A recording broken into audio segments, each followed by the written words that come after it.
ఇవాళ మన రాష్ట్రంలో అత్యధికంగా ఆదాయం పెరగడానికి, భూముల విలువలు పెరగడానికి బలమైన కారణము మన యువత సిలికాన్ వ్యాలీని కూడా శాసించేంత స్థాయికి ఐటీ రంగాలలో, ఫార్మా రంగాలలో రాణించడం వల్ల ఆ సంపాదనతో ఈరోజు భూముల మీద పెట్టుబడులు పెట్టినరు. ఒకప్పుడు కృష్ణా గుంటూరులో 1 ఎకరం అమ్మితే తెలంగాణలో 10 ఎకరాలు కొనే పరిస్థితి ఉండే. ఇవాళ తెలంగాణలో 1 ఎకరం అమ్మితే కృష్ణా గుంటూరులో 100 ఎకరాలు కొనుక్కునే పరిస్థితి వచ్చింది. ఎందుకు అంటే మన కుటుంబాలల్లో చదువుకోవడం వల్ల, సాంకేతిక నిపుణులుగా రాణించడం వల్ల, ఆ కుటుంబాలు ఆర్థికంగా ఎదగడం వల్ల, ఆర్థికంగా సంపాదించిన సంపదను తిరిగి భూమి మీదనే పెట్టుబడి పెట్టడం వల్ల ఈరోజు మన భూముల విలువ బాగా పెరిగింది. ఈరోజు ప్రపంచంతోనే మనం పోటీ పడగలుగుతున్నాం. అందుకే వ్యవసాయం మీద ఆధారపడ్డ రైతులకు అందరికీ నా విజ్ఞప్తి ఒకటే, కుటుంబంలో కొద్దిమంది మాత్రమే వ్యవసాయం మీద ఆధారపడాలి. మిగతా వాళ్ళందరూ చదువుకోవాలి, రాణించాలి, సాంకేతిక నైపుణ్యం పెంపొందించుకోవాలి, పరిశ్రమలు నెలకొల్పాలి. అందులో ప్రధానంగా డిక్కీ నుంచి రవికుమార్ గారు మాట్లాడినారు, నర్ర రవికుమార్ గారు, ఇంకో సోదరిమణి మాట్లాడింది, మా దళితులకు ప్రోత్సాహకాలు ఇవ్వండి, మేము రాణిస్తాము అని అన్నారు. తప్పకుండా దళిత పారిశ్రామికవేత్తలను రాణించే విధంగా ప్రభుత్వ విధి విధానాలు కొనసాగిస్తాం, అవసరమైన ఆర్థిక సహాయాన్ని అందిస్తాం. మీరు పరిశ్రమలు నెలకొల్పడానికి అవసరమైన భూ కేటాయింపులు చేస్తాం. ఏ పరిశ్రమ పెట్టాలన్నా రాష్ట్రానికి పాలసీ ఉండాలి. ఆ పాలసీలో సబ్సిడీలో భూములు కేటాయించగలగాలి, సాంకేతిక నైపుణ్యాన్ని అందించగలగాలి, నిరంతర విద్యుత్తును సరఫరా చేయగలగాలి. సాంకేతిక నైపుణ్యం ఉన్న వాళ్లకు ఎంప్లాయీస్ని మనం ప్రొవైడ్ చేయగలిగినప్పుడు తప్పకుండా చైనాతో పోటీపడి చైనా కంటే కూడా గొప్పగా రాణించగలం. ఇలా కోవిడ్ తర్వాత ప్రపంచంలో వచ్చిన ఆలోచన విధానంలో మార్పులు చైనా +1 కంట్రీ అనే విధంగా, ఎందుకంటే సౌత్ కొరియా నుంచి మొదలెడితే యుఎస్ వరకు గతంలో వాళ్ళు ఇండస్ట్రియల్ రెవల్యూషన్ వచ్చిన చైనా మీదనే ఉత్పత్తులకు ఆధారపడేది. కానీ కోవిడ్ తర్వాత వచ్చిన పరిణామాలు, మార్పులు, అనుమానాలు చైనా కాకుండా ఇతర దేశాలలో కూడా పరిశ్రమలు నెలకొల్పాలి. ఆ పరిశ్రమల దగ్గర మా ఉత్పత్తులు, మాకు అవసరమైన ఉత్పత్తి అక్కడ జరగాలి అని ఈరోజు ఇతర దేశాలు ఆలోచన చేస్తున్నాయి. ఆ దేశాలన్నీ కూడా ఈ మధ్యకాలంలో నేను, శ్రీధర్ బాబు గారు, యుఎస్, సౌత్ కొరియా చాలా దేశాలు పెట్టుబడుల గురించి మేము మాట్లాడినాం, పారిశ్రామికవేత్తలను కలిసినాం. వాళ్ళ ఆలోచన ఒక్కటే, చైనాకు ప్రత్యామ్నాయంగా ఉన్న దేశంలో పెట్టుబడులు పెట్టాలి అని అనుకుంటున్నారు. నేను వాళ్ళకి చెప్పిన, చైనాకు ప్రత్యామ్నాయంగా భారతదేశంలో ప్రత్యామ్నాయం తెలంగాణ. చైనా +1 కంట్రీ అంటే దట్ ఈజ్ మై తెలంగాణ. తెలంగాణలో మీరు పెట్టుబడులు పెట్టండి, తెలంగాణలో పరిశ్రమలు ప్రోత్సహించే బాధ్యత మాది అని చెప్పడమే కాకుండా ఈరోజు ఫ్యూచర్ సిటీని డిజైన్ చేసినాము. అక్కడ లైఫ్ సైన్సెస్, గ్రీన్ ఫార్మా, రకరకాల పరిశ్రమలు, దానికి సంబంధించిన ఏర్పాట్లను అన్నిటిని కూడా వేగంగా ముందుకు తీసుకెళ్లడానికి విధి విధానాలను ఖరారు చేసినాం. ఇవాళ తెలంగాణ రాష్ట్రం వడ్డించిన విస్తరిలాగా ఉంది. ఇవాళ ఔటర్ రింగ్ రోడ్డు మన అభివృద్ధికి ఎంతో సహకరించింది. ఔటర్ రింగ్ రోడ్కు ప్యారలల్గా రీజనల్ రింగ్ రోడ్ని ఇవాళ డెవలప్ చేయాలనుకుంటున్నాం. రీజనల్ రింగ్ రోడ్ని ప్రణాళికలు సిద్ధం చేసినాం. రీజనల్ రింగ్ రోడ్తో పాటు outer ring road to regional ring road, radial roads design చేస్తున్నాము. తద్వారా లక్షలాది ఎకరాల వ్యవసాయ భూములను, పరిశ్రమలను నెలకొల్పడానికి, ఉత్పత్తులు పెంచడానికి ఉపయోగపడే విధంగా ట్రంక్ ఇన్ఫ్రాస్ట్రక్చర్ డెవలప్ చేయాలని చెప్పి ఈరోజు మా ప్రభుత్వం నిర్ణయాలు తీసుకున్నది. ఆనాడు హైదరాబాద్ నగరానికి తాగునీటి సమస్య వచ్చినప్పుడు కృష్ణా గోదావరి జలాలను తరలించింది కాంగ్రెస్ పార్టీ. అదేవిధంగా హైదరాబాద్ నగరంలో మెట్రోను నిర్మించింది ఆనాడు డాక్టర్ వైఎస్ రాజశేఖర రెడ్డి గారు ముఖ్యమంత్రిగా ఉన్నప్పుడు. ఇవాళ మెట్రోను విస్తరించదలుచుకున్నాం, తాగునీటి సమస్యల్ని పరిష్కరించదలుచుకున్నాం, పరిశ్రమలకు అవసరమైన విద్యుత్తును, నీటి సరఫరాను చేయదలుచుకున్నాం, పరిశ్రమలకు అవసరమైన భూములను కేటాయించదలుచుకున్నాం. ఆ భూసేకరణలో భూములు కోల్పోతున్న రైతులను భాగస్వాములను చేయదలుచుకున్నాం.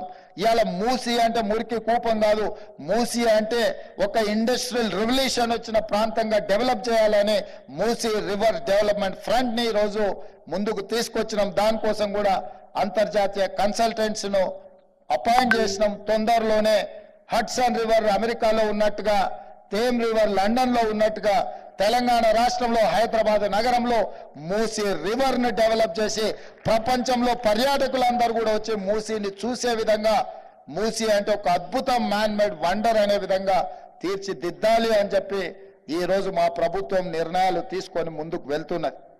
ఇన్ని ఆలోచనలతోని రాష్ట్ర అభివృద్ధి కోసం మేము పాటుపడుతున్నాం, కష్టపడుతున్నాం. మేమందరం కూడా ఈరోజు కష్టపడుతున్నాం. కొందరికి అనుభవం ఉంది, కొందరికి అనుభవం లేకపోయినా కష్టపడాలన్న ఆలోచన, ఈ రాష్ట్రాన్ని అభివృద్ధి పదం వైపు నడిపించాలన్న ఆకాంక్ష మాకున్నది. మీరందరూ పెట్టుబడులు పెట్టండి. మీకు అవసరమైన అన్ని సహకారాలు మా ప్రభుత్వం అందిస్తుంది. ఈ ప్రభుత్వం ప్రజాపాలనను అందిస్తుంది, ప్రజలకు అందుబాటులో ఉంటుంది. ఎప్పుడు ఎవరైనా ఈ ప్రభుత్వాన్ని కలవచ్చు. ఈ ప్రభుత్వం గడీల మధ్యన లేదు, ఈ ప్రభుత్వం ప్రజల మధ్యన ఉంది. ఈ ప్రభుత్వ కార్యాలయాల దర్వాజాలు బార్లా తెరిచి ఉన్నాయి. ఎప్పుడైనా మీరు రావచ్చు, మీరు చెప్పొచ్చు. మీరు చేసే విలువైన సూచనల్ని మా ప్రభుత్వం తప్పకుండా పాటిస్తుంది. ఎప్పుడైతే దళితులు, గిరిజనులు ఆర్థికంగా ఎదుగుతారో, మహిళలు ఆర్థికంగా నిలదొక్కుంటారో, ముఖ్యంగా ఆర్థిక వ్యవస్థ మహిళల చేతుల్లో ఉన్నప్పుడే ఆ కుటుంబం బాగుపడుతుంది. ఏ గ్రామంలో అమ్మ చేతిలో పెత్తనం ఉంటుందో ఆ కుటుంబం బాగుపడ్డది మేము కళ్ళతో చూసినాం. అందుకే 63 లక్షల మంది సెల్ఫ్ హెల్ప్ గ్రూప్ మహిళల్ని 1 కోటి మందికి పెంచాలి, 1 కోటి మందిని కోటీశ్వరులను చేయాలన్న లక్ష్యంతోనే మా ప్రభుత్వం ప్రణాళికలు సిద్ధం చేస్తుంది. ఇదే శిల్పారామం పక్కనే నైట్ బజార్ అని చెప్పి 3 ఎకరాల పైన ఈరోజు ఆ ప్రాంతాన్ని సెల్ఫ్ హెల్ప్ గ్రూప్లకు కేటాయించడం, వాళ్ళు చేసే ఉత్పత్తులను అక్కడ ప్రపంచానికి పరిచయం చేసే విధంగా, మార్కెటింగ్ చేసుకునే విధంగా 3 ఎకరాల స్థలాన్ని మహిళలకు కేటాయించి తొందరలోనే అక్కడ మహిళలు చేసే ఉత్పత్తి, వాళ్ళ వస్తువులన్నిటిని కూడా అక్కడ ప్రదర్శించడానికి, అక్కడ మార్కెటింగ్ చేయడానికి మా ప్రభుత్వం ముందుకు వచ్చింది. 1,00,000 కోట్ల రూపాయలు జీరో వడ్డీతోనే మహిళలకు రుణంగా ఇప్పించాలి అని చెప్పి ఈరోజు మా ప్రభుత్వం నిర్ణయం తీసుకున్నది. మా ఆర్థిక మంత్రి గారు ఆ దిశగా ప్రణాళికలు సిద్ధం చేస్తున్నాడు. ఇదే కాదు, గ్రామీణ ప్రాంతాలలో ఉన్న పాఠశాలలన్నిటి కూడా గతంలో విద్యా కమిటీల పేరు మీద రాజకీయాలు ఉండే. నేను వచ్చిన తర్వాత ఒక కలం పోటుతోని రద్దు చేసి అమ్మ ఆదర్శ పాఠశాల అని చెప్పి సెల్ఫ్ హెల్ప్ గ్రూప్లలో ఉండే మహిళలు ఎవరి పిల్లలైతే ప్రభుత్వ పాఠశాలలలో చదువుతున్నారో ఆ తల్లుల చేతుల్లోనే ఆ పాఠశాల నిర్వహణ మొత్తం వాళ్ళ చేతుల్లో పెట్టినాం. ఈరోజు ఆ పాఠశాలలో జరిగే అభివృద్ధి కార్యక్రమాలు కూడా వాళ్ళతోనే చేయిస్తున్నాం. ఈ రాష్ట్రంలో ప్రభుత్వ పాఠశాలలో 30 లక్షల మంది విద్యార్థులు చదువుకుంటున్నారు. వాళ్ళకు ప్రభుత్వం 2 జతల బట్టలు ఇస్తే సగం అకాడమిక్ ఇయర్ అయిపోయినాక కూడా వాళ్ళకి చేరేటివి కాదు. గతంలో వేరే వాళ్ళకు అవి కుట్టడానికి ఇచ్చేది. అన్ని రద్దు చేసి ఈ మహిళా సంఘాలకే అప్పచెప్తే స్కూలు తెరిచిన మొదటి రోజే 30 లక్షల డ్రెస్సులు వాళ్ళకు మొదటి రోజే అందించి ఈ మహిళలు పారిశ్రామికవేత్తలుగా రాణించారు. అంతకుముందు ఒక డ్రెస్ కుడితే 25 రూపాయలు ఉండే, దాన్ని 75 రూపాయలకు పెంచి ఆడబిడ్డలకు ఆర్థికంగా మనం నిలబడాలి అని మేము విధానాలలో మార్పు తీసుకొచ్చినాం. ఇవాళ గవర్నమెంట్ స్కూల్స్లో ఉచిత విద్యుత్తునిచ్చి కంప్యూటరీకరణ చేయడం ద్వారా, ఏఐ ద్వారా, టెక్నాలజీతో పిల్లలకు చదువులు నేర్పించాలి. ఆ ప్రభుత్వ పాఠశాలల్లో చదువుకునే పేదల పిల్లలు డాక్టర్లు, లాయర్లు, ఇంజనీర్లుగా రాణించాలి. ఈ సమాజ నిర్మాణంలో వాళ్ళు భాగస్వాములు కావాలి, వాళ్ళు పారిశ్రామికవేత్తలుగా రాణించాలి అన్నదే మా ఆలోచన. వీటన్నిటిని మేము ముందుకు తీసుకెళ్ళాలి అంటే ఎంఎస్ఎంఈలు బలపడాలి. మీరు పెట్టే పరిశ్రమలు వాళ్ళకు ఉద్యోగ ఉపాధి అవకాశాలు కల్పించాలి. మీరు పెట్టే పరిశ్రమలకు ప్రభుత్వం అండగా నిలబడుతుంది. మీరందరూ కూడా కష్టపడండి.